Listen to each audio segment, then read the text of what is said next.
Hello everyone, are you ready for another adventure? It's me, Wokey, and I'm back with another Fate Grand Order video. And today it's time for another grind and talk. I finished the event a little bit ago, and now I still have a buttload of Dubai tourism points to go through. So today's video is going to be me simply grinding it out and getting a whole bunch of stuff in 90++. That's gonna be today's video. That's literally all it is. Grind and Talk is a series I do where it's really just me mostly talking. So if you end up enjoying it and you want to leave a like, comment, and subscribe, feel free to. But it's really just a way for me to get a video out there and start talking and talk for a bit. And it's been a while since I've done one of these. They're really more podcasts more than anything else. It's just that FGO is happening in the background. So yeah, that's gonna be today's video. I hope you like it. So to start, I guess I should say the team that's going to go into this and the thought process behind it is pretty simple. I'll say is that for right now I'm kind of focusing in on, so this 90++ is really easy. I don't even need this damage stuff, but I would actually just like to get some slight more uses out of some units, so I'm not like super rushing through anything, and I'm kind of just going through it this way, trying to get as much of the what's the word I'm looking for? As much of the materials I can, and then moving on to the point. It's not really that big a deal, but this is the way I've got it. I got Spacer Ishkagal, who's going to take out wave 1, and then Quetz over here is going to clean up the last 2, and it's going to be no problem because both of them have a damage CE on them. Spacer Ishkagal has NP4 and is also, with this specific C, has 100% damage bonus, so she has no problem with the first one. Quetz over here is NP3 and is fully level 120. And she's also gonna have no problem here. And I have the 2 supports I have here. The reason I have Summer Scotty is because I just need someone to give 50%, and she's almost at bond 10, so I can get her to bond 11. And then Hassan of the Shining Star over here is here because he's currently bond 0, and I would like him to get to bond 5 minimum. So yeah, that's the team. I'll show you the first rotation of it to go through. Very simple team, but like I said, when it's usually all berserkers, it's usually pretty damn easy to do anything. You could run whatever the hell you want.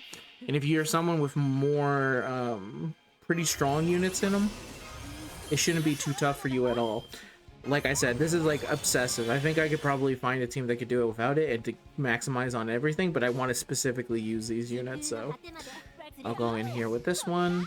I could also probably use the other skills here, but like I said, I'm that confident that she should be, at least in the other times that I've used her, she's been able to kill them no problem. But let's see if that changes with this attack. It did not change with this attack. Thank you so much. Fingers crossed on that one. Anyway, so then from this point on, she doesn't even need to be here anymore. We can just literally bring in her. That goes in here. That goes in there. That goes there. We can give her a little bit of this. I honestly think that she probably doesn't even need this, to be honest with you, but I'm going to give it to her regardless. And I'll save this one for the final node, just in case. And then you go there. And then this giant dragon thingy is just going to die. That's Zuna. There she goes. Boom, pile drives into the ground. Almost 1 million right there. And then we simply go here. We go there. We go there. Or not. We'll see if this is enough. If I was almost doing 1 million on the other time, I'm pretty sure I'm gonna get it here. But who knows? I could actually fail. She didn't fail. She did not fail at all. That was more than enough. Didn't even need to care about the other things. So yeah, that's the team. Very simple, very easy, very uses a bunch of units I would like to get my bond up. And I do get to use my Quetz here, which usually isn't something I get to do all that often. Well, actually, I try and put her in as many teams as I can going forward. So yeah, that's the basics of it. Feel free to let me know what you've been using to go through all this. And I guess I'll just start talking. What have I been doing? The funny thing is that I feel like I've been not doing... I was like trying to catch up on a lot of things that I've been meaning to catch up on, but I haven't either had the time for it, or it's been like nagging at me to finish it. I'm still not done. I'm always constantly busy trying to get it through. In terms of the video stuff, I'm getting there pretty good. I was able to finally release the video talking about here's what our sync quartz are looking like. And now I'm working on another one where someone asked me, can you do this with grails? And I said, I don't think anyone's ever asked me about that. How many grails a year do we get? So I'm like, okay, yeah, sure, I can do that. So I'm going to be looking into that for a video release later. I don't know how long it's going to be. I assume not very long based off of the subject matter, but someone asked, so I may as well do it. And then outside of that, I'm still working on, for Shonen Archive, I finished the Gintama episodes. I'm still writing the script for it, for the next episode of Shonen Archive. I'm almost positive that Quest doesn't even need to use her NP right here. Yep. There we go. It's like, girl, you do not need to use your NP for this at all. Let's save some time. Go there.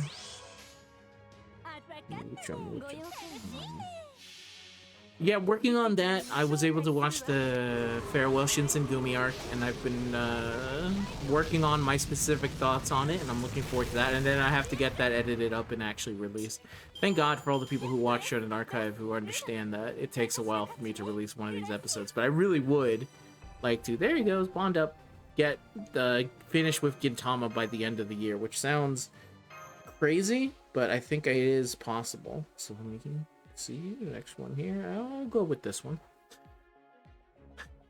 And then outside of that, I've been doing. I haven't even had the time to see movies and stuff. Now that I think about it, I was doing that because usually what I like to do for Grand Side is like I get to talk about the various movies I've seen, but I actually haven't seen much outside of Spidey and Odyssey, I think, from the last time I talked. Two very good movies, obviously. Enjoyed those. I haven't seen one since Spider-Man. I've been heavily debating just rewatching all the MCU stuff leading into Doomsday. The problem is that I would have to see a lot of not very good movies, and that includes a lot of the early ones, which were also not very good, but people seem to have forgotten about them because it's been long enough. So I would have to go through that run after Iron Man where the movies were not very good. Where Iron Man 2 is not as good. But maybe it's one of those things like maybe with enough years past it will be better. But my thought is when I saw Iron Man, when I first saw the original Iron Man back in like 2008, I believe, my thoughts were, holy shit, this is amazing. I love this. I can't wait for more of it. And then Iron Man 2, my thoughts were, that was not as good as Iron Man 1.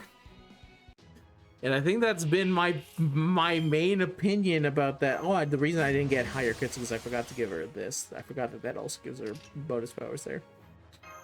Go there. Because I don't need it. I'm just doing it for the extra little bit of power. So yeah, I mean, not everything leading up to the Avengers is bad.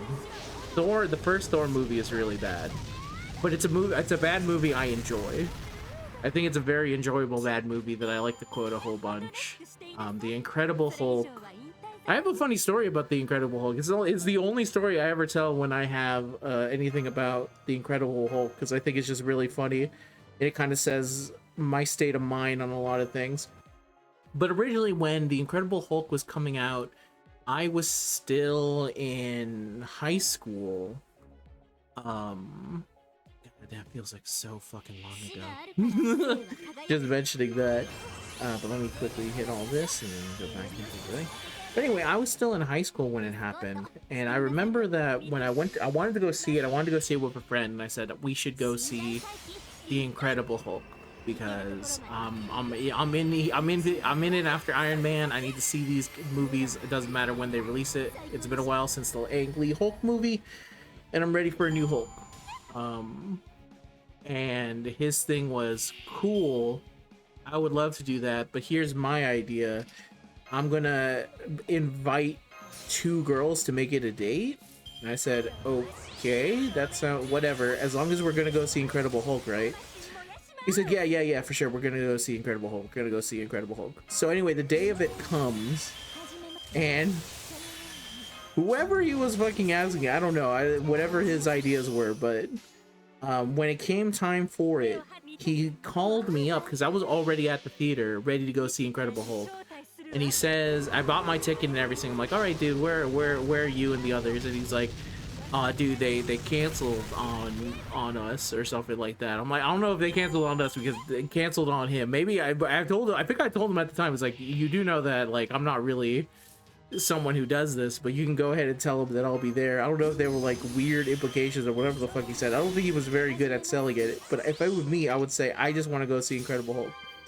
Point is, though, he told me, and either way, he doesn't want to see the movie now because now he's going to be seeing it with just a dude. And I'm like, dude, what the hell? I thought you just wanted to see Incredible Hulk. Do you not want to see the fucking Hulk?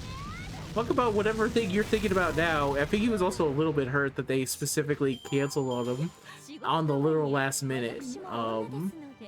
For whatever reason. I'm sure they had very good reasons. He was a little bit of a weird dude, but it's okay. To be fair, I was also a weird dude, but not in the way that he was weird. It was two very different distinctions of weird dudes. Point is, doesn't go. I'm like, okay, I'm gonna go see Incredible Hulk, and I'll talk to you later, and I'll talk to you later about how the Hulk is. So I go to walk in to see Incredible Hulk. I wait. Back in my day, the way you had to wait for a movie is that you had to actually show up early and then reserve your seats. There was no reserved seating in the specific place that I went to. So you had to sit there and you had to wait. So I was 30 minutes early. I went to go sit down. As I'm climbing up after getting all my stuff, I see another group of friends from high school. It's funny because I think my sister mentioned this. I think years later, someone who eventually became friends with one of my cousins said to her, like, yeah, Wokey had a lot of friends in high school, and I never actually really thought about it, but apparently I just did.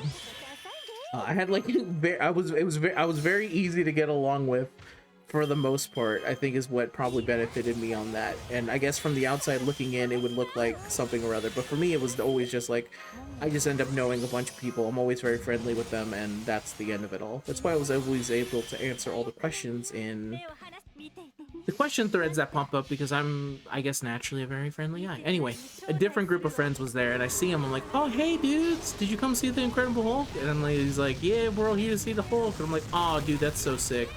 I can't wait to see it either. Anyway, I see that my friends are there. I go up 2 rows from them, and I sit, and I get ready for the movie, and I think they eventually realize I'm there by myself. And I know there's this weird stigmatization about, like, going to see a movie by yourself. I've never understood that. I think going to see a movie by yourself kicks ass. You can have an extremely good experience just going to see a movie by yourself, but I also understand that there's probably a decent amount of people who view movies differently from me. Ooh, that was not... Ooh, okay. Probably did something slightly different in that specific round. That or I rolled really low. I probably forgot to do one of the moves. It's fine. And so anyway, I'm waiting for it. I'm like slowly, I'm eating my popcorn, I'm waiting, I'm chilling. And then finally a friend from down below goes like, hey dude. I'm like, yeah. You don't have to sit alone, you can sit with us. I'm like, oh, if you don't mind, sure, I would gladly sit next to you guys. And so I go down there and I see it with them. We have a great time. That has always been my view of the Incredible Hulk, and I also really do like Incredible Hulk. I think that there's a decent number of people who said it was not as good. I think that the way it boils down to is I feel like this is probably the same I would say about a lot of the other movies that kind of came out, with the exception of one, is that they just weren't hitting like Iron Man hit. I don't think you understand how much a hit Iron Man really was when it came out. It was like huge. That was the same summer where Dark Knight came out, and it was definitely like the amount of talk that was coming out of Iron Man is crazy. It's an extremely hard movie to follow up on, so I shouldn't really be too surprised. Now in the moment I was always like, oh, they're all gonna be like this. No, they never were ever like that. But I guess the idea of actually being able to follow up on them and get to that level with all of them, I guess, is kind of a task that is immeasurable in a lot of cases. But anyway, we have a great time. I like Incredible Hulk, and that's what I always think of whenever I think of the Incredible Hulk movie. There's a lot of issues with it, I think, very likely. If I looked back and thought about them, certain things that probably just don't work out the way I think they do anymore. Here. But still, I think it's an enjoyable movie. But it's not the same level as Iron Man. Iron Man 2 wasn't the biggest fan of. Thor, I really did not like. I think it's still a funny movie. But I think it's probably because at the time, they were afraid to adapt anything like magic related. It took actually an extremely long time for like MCU stuff to just have magic and everyone was like okay with it. Like Doctor Strange is in it now and everyone's there. But back in the day, the assumption was that if you showed any magic, it would scare normal people away. So they just got away with it by saying like, actually, all this shit that you see here is a bunch of science. And I think their explanation of it just didn't feel earned to me when I first originally like watched it. I think now, because nowadays I think that's a pretty common sentiment about magic, is to the best way you can kind of hand wave it away is to say the best technology feels like magic. And I guess it's like, I guess to some part it's like, it's fine. I understand that there's some people out there that they just need it explained to them. There's no magic and there's no whimsy in them. You can't just say it's like this because it's like this. They're gonna be like, no, it can't just be like that. You have to explain everything to me right now. I refuse to sit here and stand unless I know absolutely everything in here makes perfect 100% logical sense. And I've just never been one of those dudes that's felt like that for the most part, especially when it comes to magic. I just want to believe in it, and so I do. Anyway, Thor 1, not the greatest. Captain America, I also really like that movie. I think that first Captain America is the one that is like the closest to getting kind of to the feel, not on the same level as Iron Man, but definitely an extremely enjoyable movie that pays homage to a lot of Captain America stuff. Big fan of the war bond scene and such. And then we get to Avengers, and I think Avengers is actually the thing that kind of makes it work. Because I think if Avengers had not made it work, then we were just not. I think probably now, because again, that's another movie that a lot of people kind of tear down. But I think it's just simply because so many people were ready for it to just like fail and fall apart. So when it came out and it was actually just really good and competent, everyone was just like, holy shit, this is a game changer. This is everything. This is different now. And so yeah, the rest is history from there. So yeah, I've been debating seeing all that. I don't know, I'm gonna end up pretty busy, but I think for the most part those are movies I can pretty easily put on and know for the most part, because even though I've seen some of them only like one time, one or two times, I can remember them pretty good for the most part. I remember all the specific parts of it. In some cases, someone needs to maybe jolt my memory, but if you showed me a screenshot of those movies, I would know exactly probably where that specific scene came from. And yeah, the other thing is that I'm usually hesitant with is that I typically don't like seeing MCU movies twice. And the reason is that I went to go see Age of Ultron, and when I first saw Age of Ultron, I really liked it. I thought it was like, oh shit, this thing's awesome. It was like really cool to see Ultron. I liked a lot of the things that they were kind of going for. And I'm like, cool. And then a friend said to me, hey man, I want to go see Age of Ultron. I went to go see it by myself. I'm gonna go see Age of Ultron. Do you want to see it with me? And I said, yeah, sure, I'd love to go see Age of Ultron. And it was on the second viewing. It felt like the magic trick, the magic of specifically the way the MCU worked was like being ripped apart right in front of me. Where all of a sudden I realized, oh no, this movie's actually not very good. There's a lot of parts of it just like, that kind of sucked, that wasn't as good. And I felt completely different about it. So since then, I've kind of avoided trying to see most MCU movies twice. The exceptions I usually make are Guardians of the Galaxy, because I love the Guardian team before they got the movie, and when they announced the movie I was like, holy shit, they're really trying to make some weirdo teams into a movie. And I like all three of the Guardians movies. I think they tell a very good like through line story of stuff. so big fan of those. It also helps that Batista's in it. Gotta rep. I choose not to rep Black Adam. I choose to rep instead Batista, so I'm gonna go with that. I was gonna say, gotta rep if I'm gonna rep a wrestler that is in there, it would likely either if the choices between it are Batista, The Rock, and John Cena, I'll go with my guy Batista. I really like him as Drax, and I think he's also a really good actor as well. He's probably the best wrestler tonight. I feel like, yeah, I feel that's probably right. Even with, I think The Rock has finally tried to do some stuff. I don't know if it's like gonna work out for him in the long run, just because I feel like unfortunately the time has passed and a lot of people just kind of don't see him that way, and I think him trying is actually getting more people to make fun of him more than anything else. And the only way that you can really like push through that is to continue to do stuff like that, but it seems like for the most part he's kind of just given up already. And it's like, that's a shame. But I guess I understand to some extent, though I feel like you probably should stand up for yourself more and continue to do roles like that. And so I feel like John Cena is also really good as an actor, but again, it's different when it's Batista. It's different when it's Batista. I don't know if I can specifically explain the Batista aura, but there's just something different about him compared to them. I tried to see if I could get him with crits, but no, not in this specific instance. So I'm just gonna hit him with the big old sun here.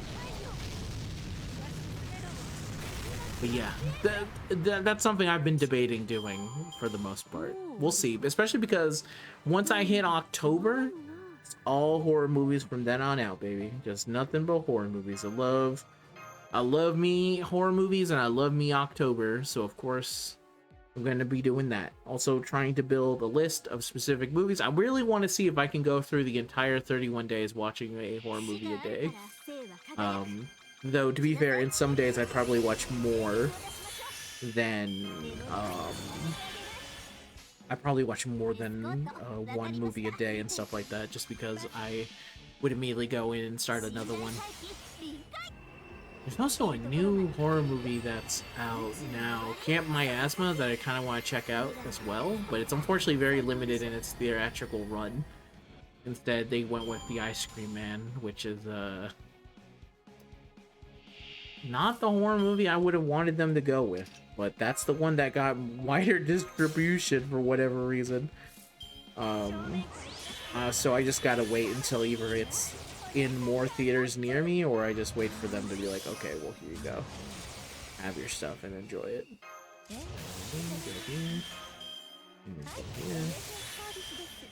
Oh, I wasn't able to get two this time. That's fine.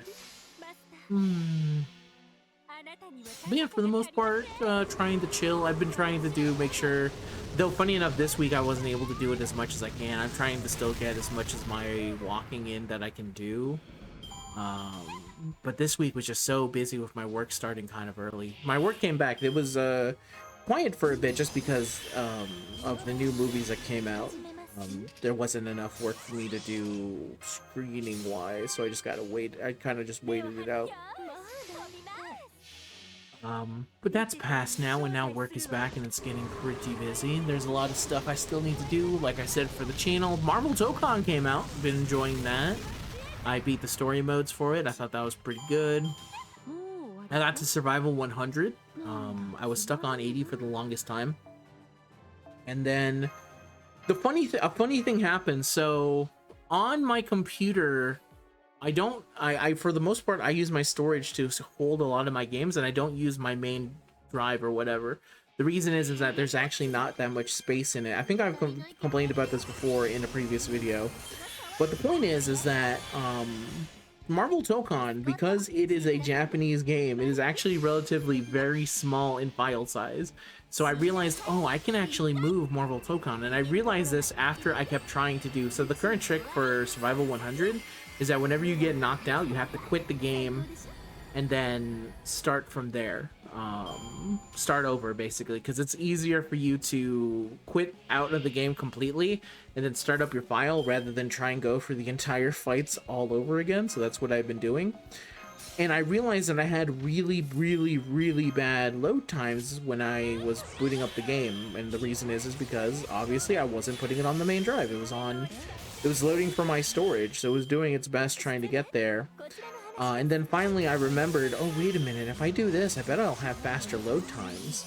And I did. And then after I did that, I also got way better at the game, because those last bosses going from 80 to 100, I think I only had to reset it one time, but for the most part I was able to get through them pretty significantly, and I was like, oh shit, this is awesome. If I had known that maybe it really was just my drive doing it, or maybe something I did reset the AI, because I feel like the AI was not as hard as they were when I was going through it, but who knows. But and now I think I'll finally jump into ranked. I'm still a little bit cautious because obviously the PC version is a little fucked. I know I mentioned load times on mine, but that's really the only thing that I've had kind of a negative experience with. Other than that, it's been pretty damn good. It's run really well. And it's run at a stable 60 frames per second as well. And especially after I moved it to the main thing, I have had like 0 issues from then on. If I have any issues, it's not very many. You know what? It would be a good time to check right now. Let's go check in here. But yeah, that's been a lot of fun. My current team is actually just trying. So the funny thing is that I know a lot of people have just been like, I want to pick this team. I'm going to pick these 4. I've decided to do something that I don't think I've seen a single person do. I'm just going to stick to one of the pre-made teams and see how that goes as I slowly start to learn more characters. So I went with Samurai Outriders because obviously my boy Ghost Rider is on there. Robbie, which I actually have been, is the one Ghost Rider I have not read. I've read Johnny's. I've read the guy who came before Johnny, who was the Ghost Rider, and then they changed his name from Ghost Rider because the new Ghost Rider was way cooler than him. Slade, I believe his name was. He eventually did show up in one of the comics in the 70s run, I believe, and he got completely changed. I read all of Danny's run, Danny Ketch, who was the second Ghost Rider. And I haven't actually read Robbie, even though you think by this point I would definitely had done it by now, but just for whatever reason I was like, okay, well I know the reason is because after I finished Danny, the beginning of Danny's run. So if you don't know anything about Ghost Rider, I guess I'll say this. A lot of the things that people know about Ghost Rider, the penance stare and stuff like that, that comes from Danny's Ghost Rider. Johnny's Ghost Rider does not have the penance stare, and if you actually read his original run, you'll read the entire thing going, oh man, I can't wait till he starts hitting dudes with the penance stare. He never does. Not once does he ever hit anybody with the penance stare in that original run. The reason being is that he has Zarathos, I think is his name. His spirit of vengeance is like an actual demon that got locked up, so he doesn't have like the good nature that the other ones have, that like they have by default that the other ones kind of have. Go get these belts. No, I actually want this Twilight Sword. Thank you very much for the sword. So yeah, he's different from the others because of that very reason. And so, but the point is that Danny has a lot of the iconic. So I know you're probably wondering, what the hell was Ghost Rider doing in the 70s then? And the answer was, he was just beefing with dudes and punching them for the most part, like hitting them with chains, punching them, riding a motorcycle. The problem is that most of his enemies were like people like Big Wheel. He fought Big Wheel at one point. And again, I have to mention, Ghost Rider is like a demon from hell. He was like a previous Demon King. There was like the most Coffin Baby versus hydrogen bomb type matchups in every Ghost Rider. And that's really, if you read the original Ghost Rider run with Johnny, every single fight is literally just that. It's like that for the entire time, except for sometimes they would go, what insane bike stunt is Johnny Storm, not Johnny Storm, is Johnny going to be pulling off in this one, Johnny Blaze. And to be fair, he does a lot of them. So then in the 90s, that's where Danny kind of comes up, and that's where you get the penance stare, and you get a lot of like the Midnight Suns, things like that.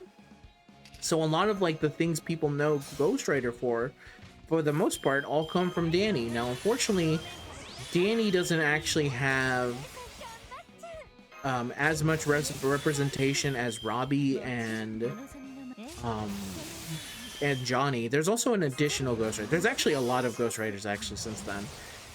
But they're mostly just kind of big spirits of vengeance. The only other one I can think of is like a female character. I think she has like a tiny little run. I don't remember. I thought I read it, but I actually have to remember if I did or not. I might have to check that out again. Point is, getting back to my original point, as is going all over the place. The end of Danny's run was not good. It was actually very bad. Very, very, very bad. Some terrible shit. Like, if you ever see Ghost Rider in his, like, terrible fucking fit near the end of the 90s, it was bad. It was really bad. Let me see, because it sounds like maybe one of the cats wants to be let in. Give me a sec. Alright, I'm back. So, yeah. Then the end of Danny's run is really bad. If you can just check out, I think right before it ended, they made sure to put him back in the regular Ghost Rider outfit.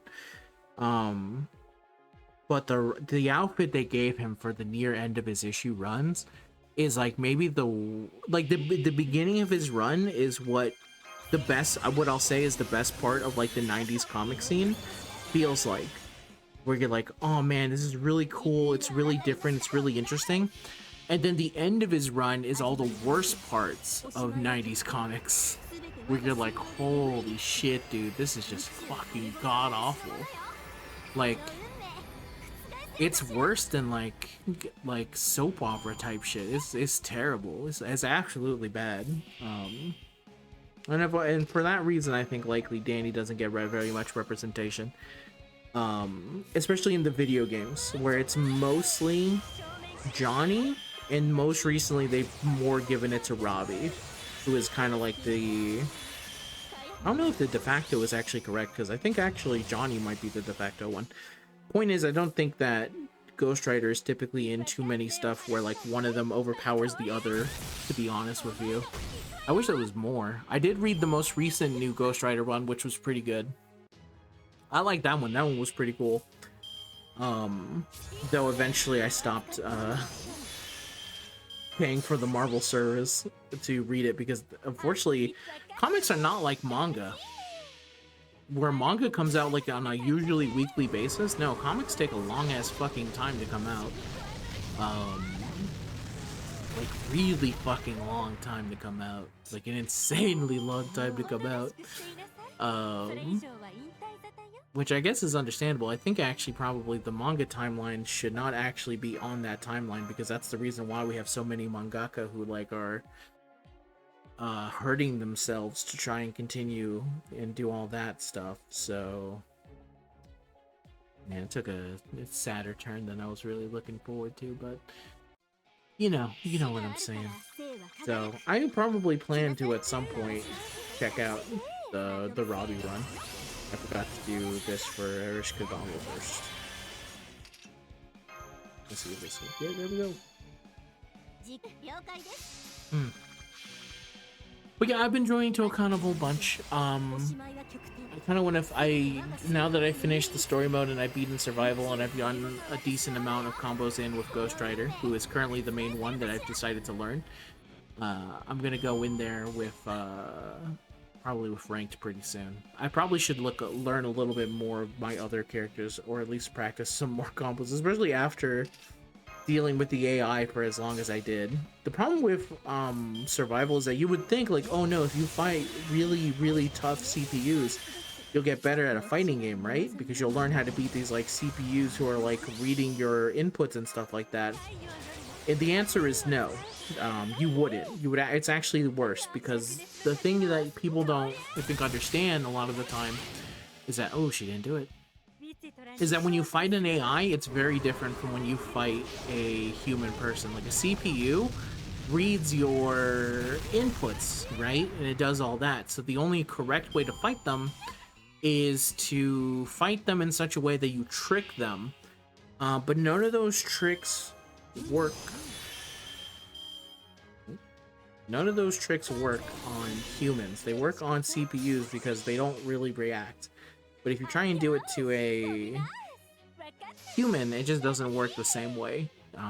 You cross up a human very different from the way you cross up a CPU. It's kind of like if you put a blinding light in front of a computer that has like sensory overload, they'll be like, oh no, I can't really function, and then maybe they'll stop and you're like, boom, I can beat you. But if you do that to a human, they'll go like, what the fuck are you doing? And then they'll swat it away, and it doesn't work. It doesn't work in the same way anyway. Anyway, I think it's good to stop here. I've got a lot of grinding in. I'll continue to grind off screen, but I think I've got basically what I wanted to do here. Thanks very much for watching if you ended up watching. I'll be back with some more video stuff pretty soon. Until next time, everyone, you have a good day, and I'll see you guys in the next one. Alright, bye-bye.